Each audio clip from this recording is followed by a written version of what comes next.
Hello students, we are going to continue with the percentage questions asked in the previous year examinations in the combined graduate level examination or various other competitive examinations such as banking, CHSL as well as in the state level competitive examinations. So these are the salary based questions. But in these questions, I am going to give you an advanced level of understanding related to percentage questions. So the first question is A saves 20% of his monthly salary if his monthly expenditure is rupees 6,000, then his monthly savings is. So question जो है आपको वो क्या कह रहा है students कि आपको क्या है एक पर्सन है ए, वो सेव कर रहा है 20% अपनी सैलरी को और उसका जो एक्सपेंडिचर है वो कितना है 6,000 रुपीज़ है। इन क्वेश्चंस को स्टूडेंट सॉल्व करने के लिए सबसे पहले आप क्या करेंगे, आप इसमें लेट करेंगे कि उस पर्सन की जो मंथली सैलरी है वो क्या है 100 है, रुपीज़ 100 क्या है उसकी मंथली सैलरी है। आप इन क्वेश्चंस में हमेशा ध्यान देंगे, हम मंथली सैलरी को क्या लेंगे या फिर सैलरी को हम क्या कंसिडर करेंगे, रुपीज़ 100 कंसिडर करेंगे। So what will be the monthly salary over here, it will be 100 rupees. अब वो कह रहा है कि 20% जो सैलरी है उसने क्या की, सेव कर ली। तो हमने रुपीज़ 20 को क्या कर लिया, सेव कर लिया स्टूडेंट्स। अगर हमने 20 रुपीज़ को सेव कर लिया है तो हमारे पास एक्सपेंडिचर कितना होगा स्टूडेंट्स, 80 का, क्योंकि 100 तो हमारी सैलरी है, 100 में से में 20 क्या कर लिया हमने, सेव कर लिया, और 80 क्या हो गया हमारे पास, एक्सपेंडिचर हो गया स्टूडेंट्स। क्लियर। अब आप यहाँ पे देखिए आपके पास जो 80 है, ये 80 किस में स्टूडेंट्स, रुपीज़ में है। 80 जो रुपीज़ है उसकी वैल्यू कितनी दी गई है आपको क्वेश्चन में, 6,000 रुपीज़। एक्सपेंडिचर कितना है उसका मंथली, 6,000 रुपीज़ है। तो रुपीज़ जो 80 है आपका वो किसके इक्वल हो जाएगा स्टूडेंट्स, रुपीज़ 6,000 के। 80 क्या है उसका एक्सपेंडिचर है मंथली बेसिस पे। हमने सैलरी को क्या कंसिडर किया, रुपीज़ 100, मंथली सैलरी को हमने रुपीज़ 100 कंसिडर किया। 20% क्या थी उसकी, मंथली सेविंग्स थी, तो हमने रुपीज़ 20 को क्या ले लिया, उसकी सेविंग्स ले लिया, और बचा कितना 80 क्या हो गया उसका एक्सपेंडिचर, और एक्सपेंडिचर की वैल्यू आपको गिवन है क्वेश्चन में रुपीज़ 6,000, तो रुपीज़ 6,000 क्या हो गया उसकी एक्सपेंडिचर, यानी कि 80 जो है वो किसके इक्वल हो जाएगा, 6,000 के।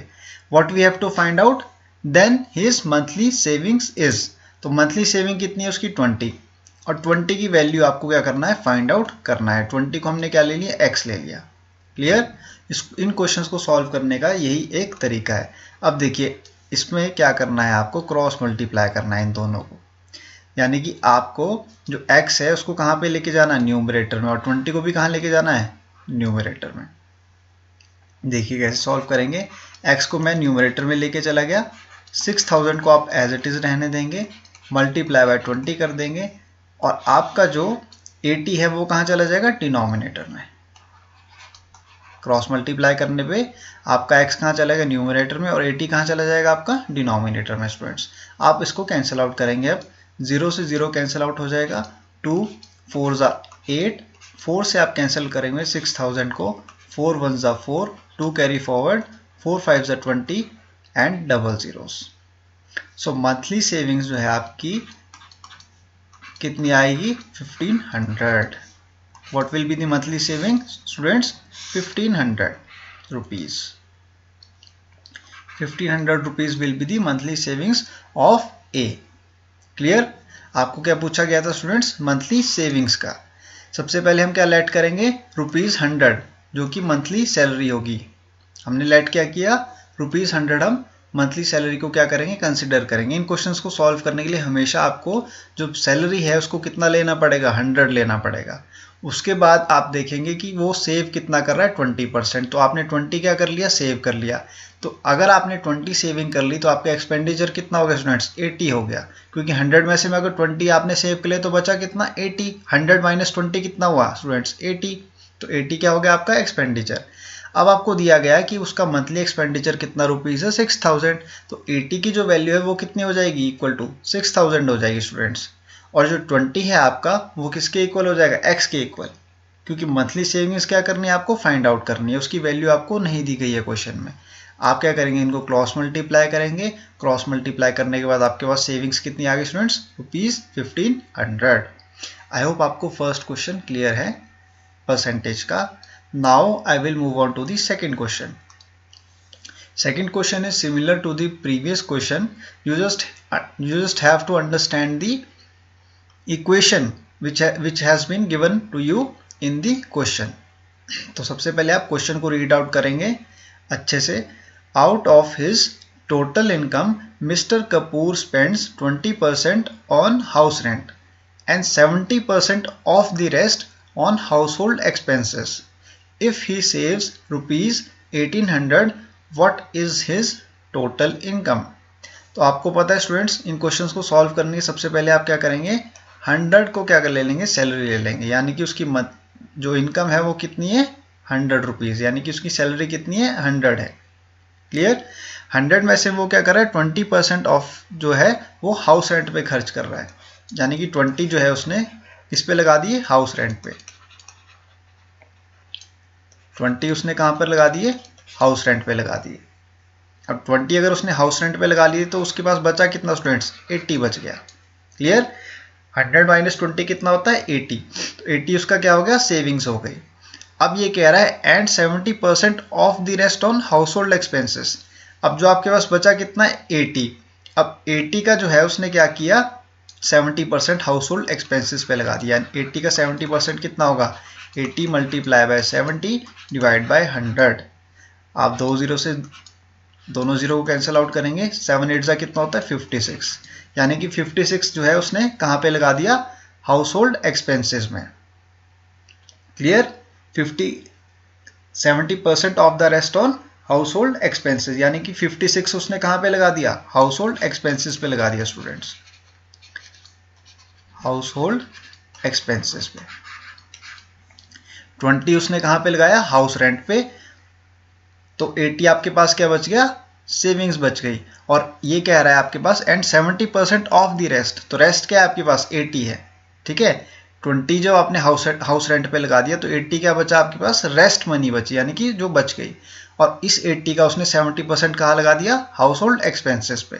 जब 80 का मैंने 70% किया तो कितना आ गया, 56। तो 56 उसने कहाँ पे लगा दिया, हाउस होल्ड एक्सपेंसेस पे।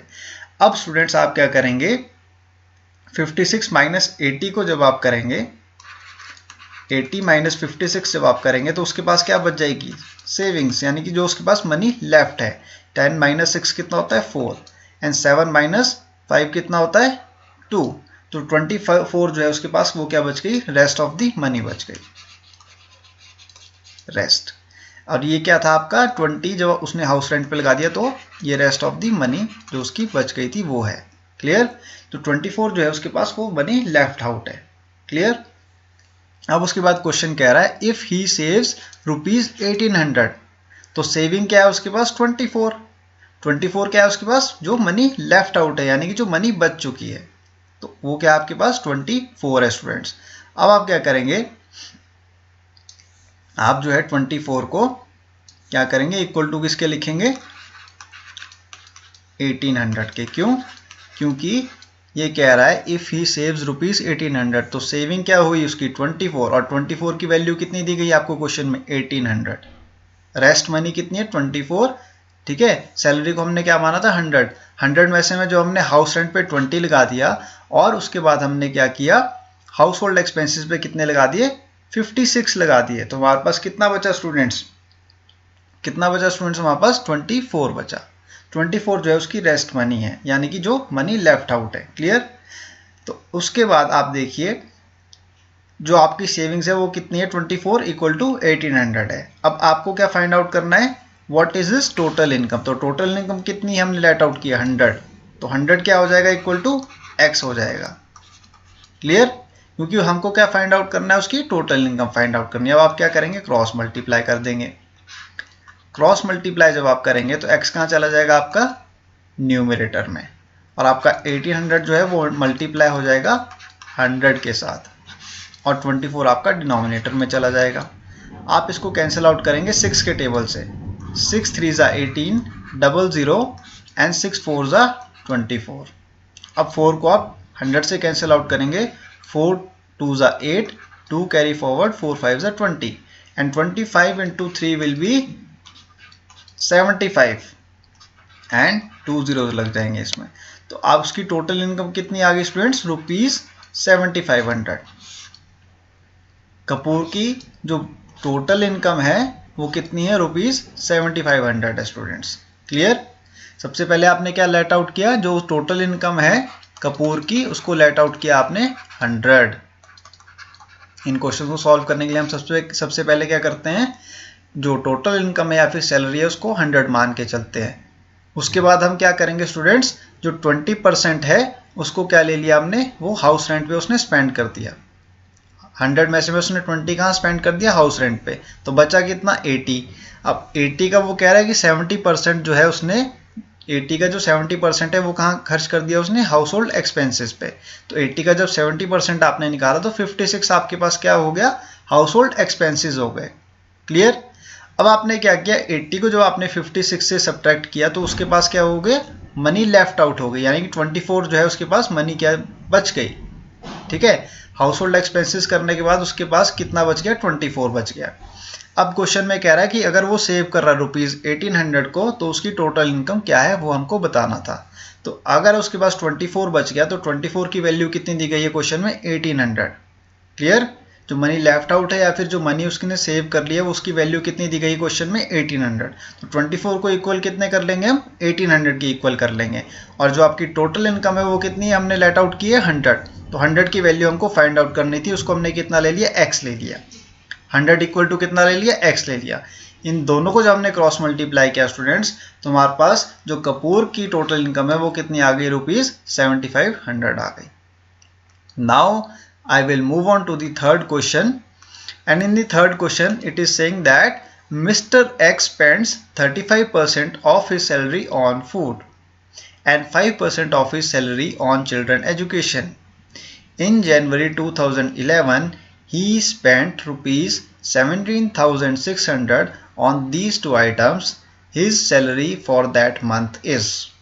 So first of all we will consider salary of Mr. X equal to ₹100।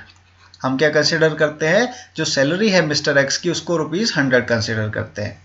और मिस्टर एक्स ने क्या किया, 35% जो अपनी सैलरी है उसको उसने कहाँ पे खर्च किया, फूड पर खर्च किया स्टूडेंट्स।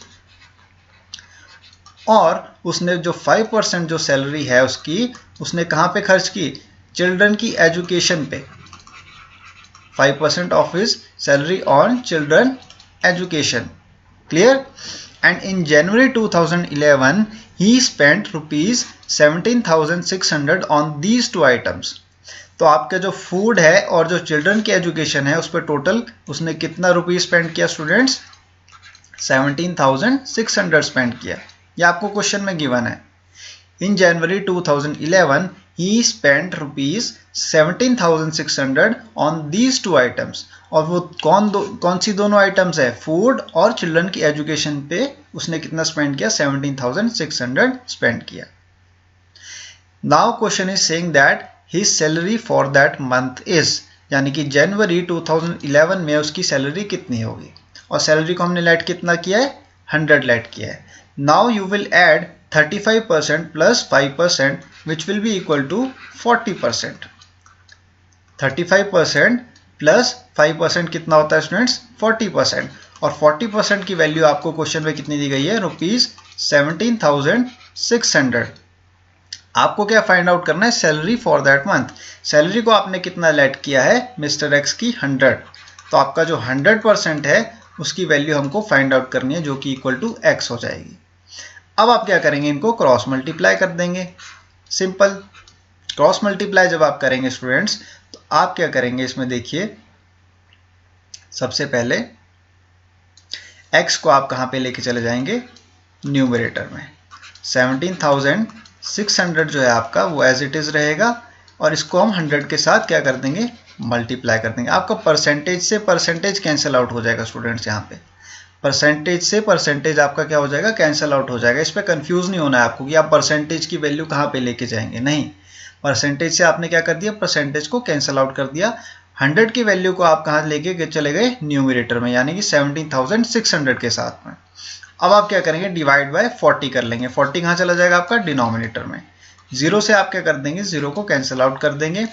4 से आप कैंसिल आउट करेंगे 17 को, यानी कि 4 4 जा 16 and 1 will be carry forward, again 4 4 जा 16 and 0। सो आपके पास जो सैलरी आई है मिस्टर एक्स की वो कितनी आएगी, 44,000 रुपीज़। 44,000 रुपीज़, क्योंकि यहाँ पे कितनी वैल्यू आई, 440, और 440 मल्टीप्लाई बाय 100 कितना होता है, 44,000। So mister X salary for that month will be equal to rupees 44,000। I hope आपको क्वेश्चन नंबर 3 क्लियर है।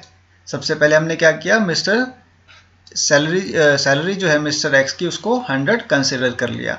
उसके बाद आपको क्वेश्चन में गिवन था कि उसने 5% जो सैलरी है वो किस पे लगाई, चिल्ड्रन के एजुकेशन में, और 35% जो सैलरी है वो किस पे लगाई, फूड पर लगा दी। और इन दोनों जो आइटम्स है उस पर उसने कितना स्पेंड किया स्टूडेंट्स, 17,600 उसने स्पेंड कर दिया फूड पर और चिल्ड्रन की एजुकेशन पे। हमने क्या किया, 35% को जब ऐड किया 5% से तो उसकी वैल्यू कितनी आई, 40%। और 40% जो है उसकी वैल्यू कितनी है, क्वेश्चन में गिवन 17,600, इसको हमने इक्वल टू 17,600 कर दिया। और जो आपके पास 100% है, यानी कि 100 जो हमने सैलरी कंसिडर की है मिस्टर एक्स की, वो इक्वल टू कितने हो जाएगी, एक्स हो जाएगी। उस मंथ के लिए जब आप सैलरी निकालेंगे मिस्टर एक्स की तो हम क्रॉस मल्टीप्लाई करके कितनी आ जाएगी, वो 44,000 आ जाएगी। आई होप आपको क्वेश्चन नंबर 3 क्लियर है। Now I will move on to the fourth question students. In the fourth question it is saying that the monthly salaries of A and B together amount to ₹40,000। A spends 85% of his salary and B 95% of his salary. If now their savings are the same, then the salary in rupees of A is। ये देखिए, ये थोड़ा सा question complicated है students, और complicated है लेकिन ये एग्जाम पॉइंट ऑफ व्यू से बहुत ही इंपॉर्टेंट क्वेश्चन है स्टूडेंट्स। इस टाइप के क्वेश्चंस आपको बैंकिंग एग्जाम में देखने को मिलेंगे। आपको क्वेश्चन में क्या कह रहा है स्टूडेंट्स कि ए पर्सन है और बी पर्सन है, इन दोनों की मंथली सैलरी है वो इक्वल टू कितने हैं, 40,000 रुपीज़ है। ए एंड बी की सैलरी कंबाइंड आपको दे रखी है, वो कितनी है, 40,000 रुपीज़ है। अब ए ने स्पेंड किया 85% of his salary and B ने कितनी स्पेंड की, 95% ऑफ हिज सैलरी। लेकिन लास्ट में आपको क्वेश्चन में दे रखा है कि उनकी जो सेविंग्स है वो क्या है, सेम है। सेविंग्स क्या है, ए और बी की, वो क्या है, सेम है। तो सैलरी कितनी होगी, ए की। आपको ए की सैलरी फाइंड आउट करनी है। स्टूडेंट्स जब भी इस टाइप का क्वेश्चन आपको एग्जामिनेशन में आएगा तो सबसे पहले आपको क्या देखना है कि आपको जो भी चीज़ आपको सेम दे रखी है, जैसे कि यहाँ पे सेविंग्स क्या दे रखा है, सेम दे रखा है, यानी कि ए और बी की सेविंग्स क्या है, सेम है। Savings of A is equal to savings of B. Question में आपको गिवन क्या है कि सेविंग्स जो है दोनों की, ए और बी की, वो क्या है, सेम है। तो मैंने क्या कंसीडर कर लिया, savings of A is equal to savings of B. अब आपको पता है स्टूडेंट्स, ए ने स्पेंड किया 85% ऑफ हिज सैलरी। अगर 85% ए जो है वो स्पेंड कर रहा है student, A spending 85% of his salary, और हम कंसिडर क्या करते हैं, ए की अगर सैलरी मान लीजिए आप 100% है, ए की हम मंथली सैलरी को क्या कंसिडर करते हैं, 100%। क्लियर, सैलरी को हम क्या कंसिडर करते हैं, 100% कंसिडर करते हैं। उसमें से में ए ने क्या कर दिया, 85% क्या कर दिया, स्पेंड कर दिया। अगर ए ने 85% स्पेंड कर दिया तो उसकी सेविंग्स कितनी हो जाएगी स्टूडेंट्स, 100% माइनस 85%। ए की सेविंग्स क्या हो जाएगी स्टूडेंट्स, 100% माइनस 85%, तो ए की सेविंग्स कितनी निकल के आएगी 15%. Savings of A will be 15%. Why? Because 100% is the salary of A and A is spending 85% of his salary. It is given in the question. And if we subtract salary of A minus the expenditure of A, then it will be equal to the savings of the A. A person की savings कितनी आ जाएगी students? 15% आ जाएगी. Clear? Similarly, we will consider that B's monthly salary is equal to 100%. B की monthly salary कितनी है 100% है students, and he is spending 95% of his salary. B ने कितना spend किया students? 95% spend कर दिया. तो B की जो है वो savings कितनी आ जाएगी? B की savings कितनी आ जाएगी 100 minus 95. बी की सैलरी कितनी है 100% और 95% उसने क्या कर दिया स्पेंड कर दिया, तो 100 माइनस 95 कितना होता है स्टूडेंट्स 5%. तो 5% क्या आ जाएगी स्टूडेंट्स सेविंग्स आ जाएगी. 5% will be the savings of the B. I hope आपको क्लियर है ए और बी का कॉन्सेप्ट. सबसे पहले हमने क्या किया ए की सेविंग्स को फाइंड आउट किया, वो कितनी आ गई 15%, और जो बी की सेविंग है वो कितनी आ गई 5% आ गई. अब आप देखिए स्टूडेंट इस क्वेश्चन को आप कैसे सॉल्व करेंगे. सबसे पहले तो आप सेविंग्स ऑफ ए को यहाँ पे लिखेंगे, यानी कि ए की सेविंग कितनी है 15%, तो 15/100 हो जाएगा. अब आप देखिए ए प्लस बी जो है वो इक्वल टू कितना है 40,000, यानी कि ए की सैलरी प्लस बी की सैलरी इक्वल टू कितने हैं 40,000 है. अब मैं इस इक्वेशन को ऐसे लिख सकता हूँ कि ए की जो सैलरी है वो इक्वल टू कितना हो जाएगा 40,000 माइनस बी सैलरी. ए की जो सैलरी है वो कितनी हो जाएगी 40,000 माइनस बी, क्योंकि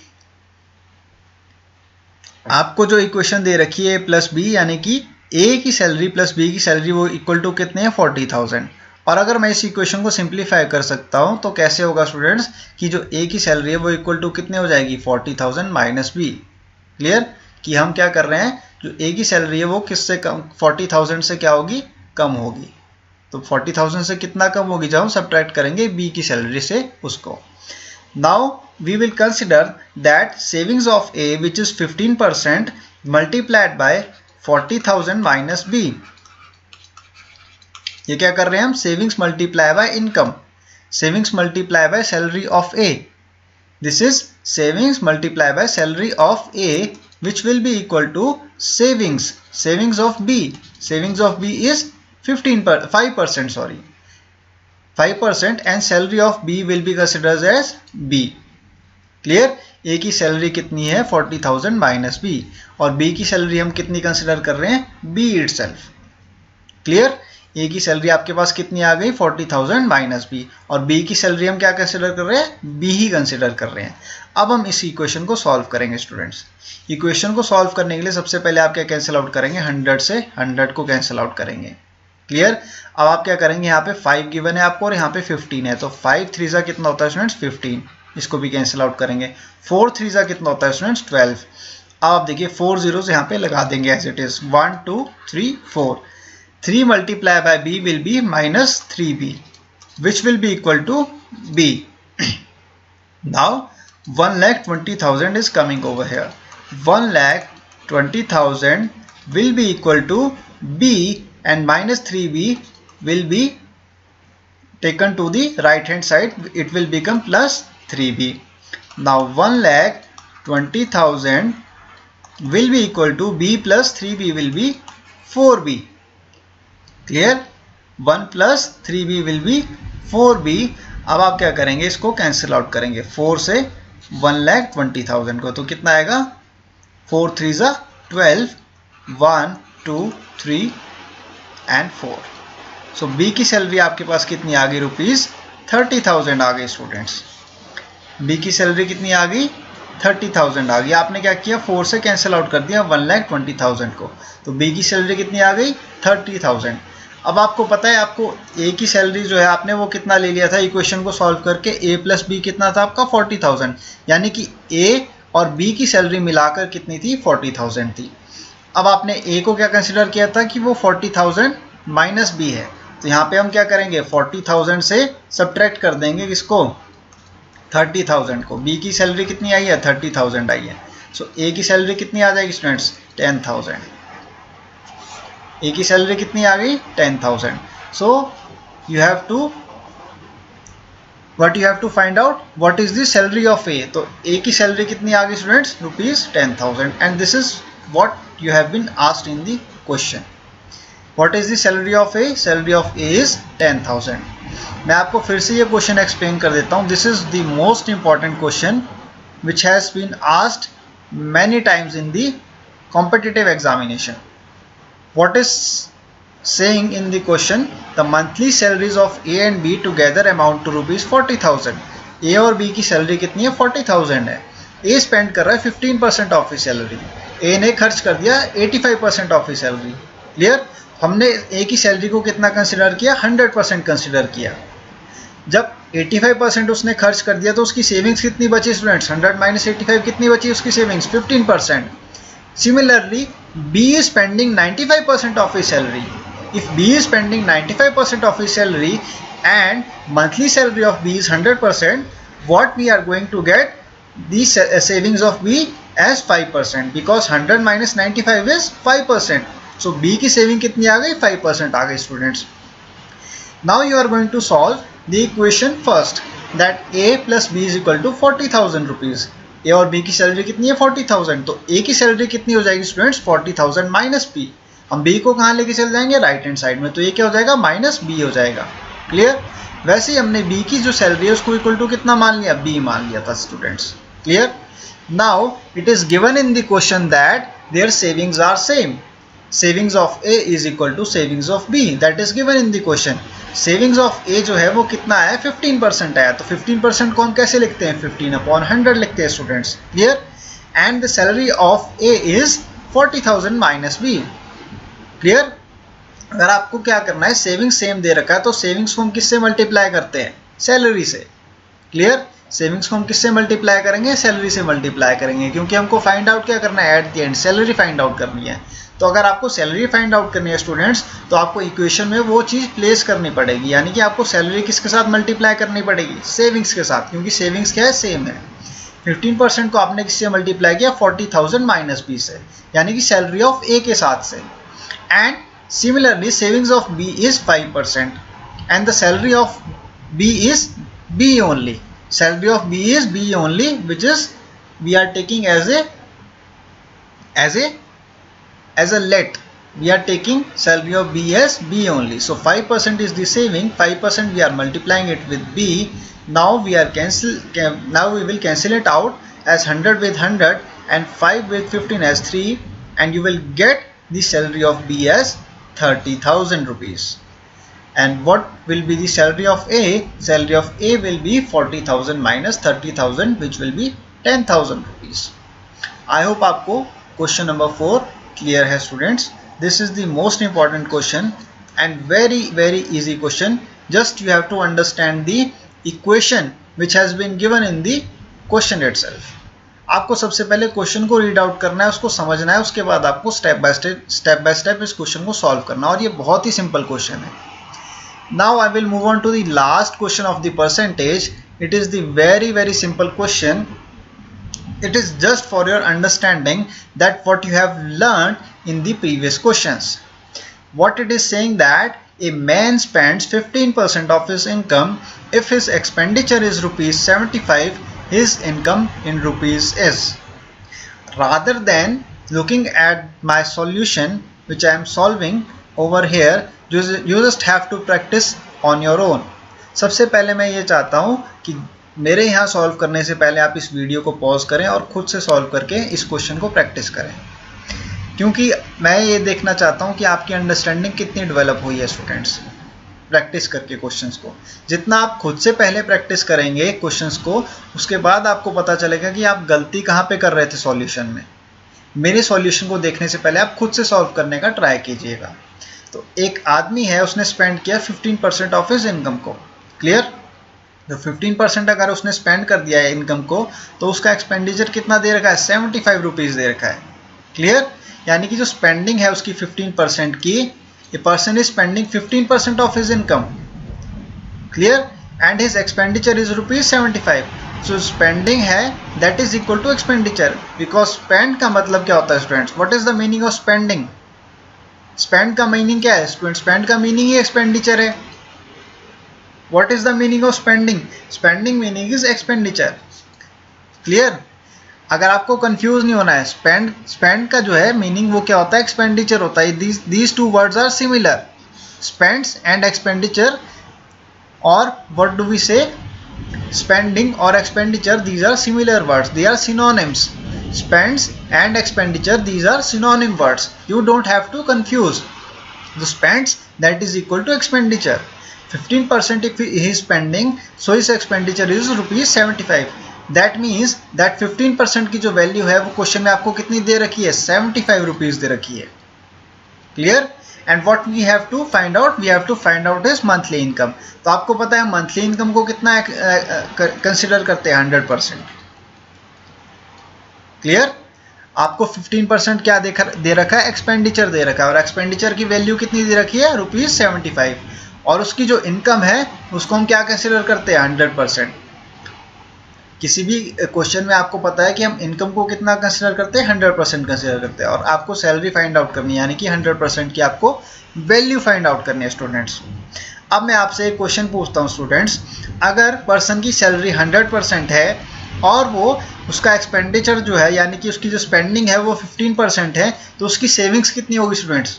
सेविंग्स को हम कैसे निकालते हैं? सैलरी यानी कि इनकम माइनस एक्सपेंडिचर. इनकम कितनी है? 100%. एक्सपेंडिचर कितना है? 15%. तो सेविंग्स कितनी हो जाएगी स्टूडेंट्स? 85%. सेविंग्स कितनी हो जाएगी? 85%. दिस इज द एक्सपेंडिचर, और व्हाट वी से? The person is spending rupees 15%. and what is the salary which we are considering? 100%. in each and every question of percentage, हर एक क्वेश्चन में जो परसेंटेज का कोई भी क्वेश्चन है स्टूडेंट्स, उसमें हम सैलरी को कितना कंसिडर करते हैं? 100%. Clear? In each and every question we will consider salary as 100%, and expenditure और स्पेंडिंग इज रुपीज 15%.